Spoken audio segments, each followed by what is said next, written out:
రెండవ తిమోతికి రాసిన పత్రిక 3వ అధ్యాయం. అంత్యదినములలో అపాయకరమైన కాలములు వచ్చునని తెలుసుకొనుము.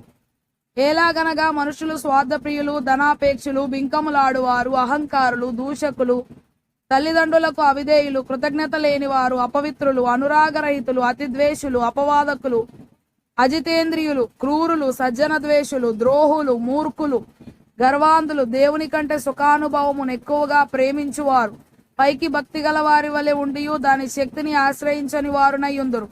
ఇట్టి వారికి విముఖుడవై ఉండుము. పాపభరితులై నానా విధములైన దురాశల వలన నడిపింపబడి ఎల్లప్పుడూ నేర్చుకొనుచున్నాను.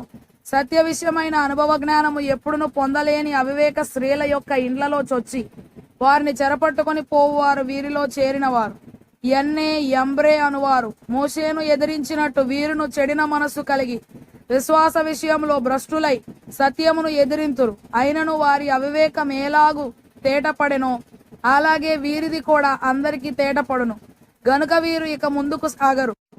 అయితే నీవు నా బోధను, నా ప్రవర్తనను, నా ఉద్దేశమును, నా విశ్వాసమును, నా దీర్ఘశాంతమును, నా ప్రేమను, నా ఓర్పును, అంతియొకయ, ఈకోనియ, లుస్త్రాను పట్టణములలో నాకు కలిగినట్టి హింసలను, ఉపద్రవములను తెలుసుకొనిన వాడవై నన్ను వెంబడించితివి. అట్టి హింసలను సహించితిని గాని వాటన్నిటిలో నుండి ప్రభువు నన్ను తప్పించెను.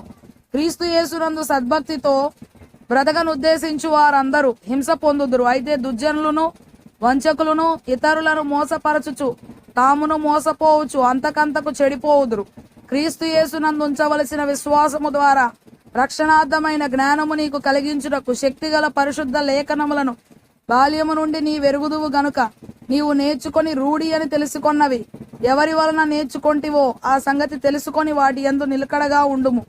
దైవజనుడు సన్నద్ధుడై ప్రతి సత్కార్యమునకు పూర్ణముగా సిద్ధపడి ఉండునట్లు దైవావేశము వలన కలిగిన ప్రతి లేఖనము దైవావేశము వలన కలిగి ఉపదేశించుటకును, ఖండించుటకును, తప్పు దిద్దుటకును, నీతియందు శిక్ష చేయుటకును ప్రయోజనకరమై ఉన్నది.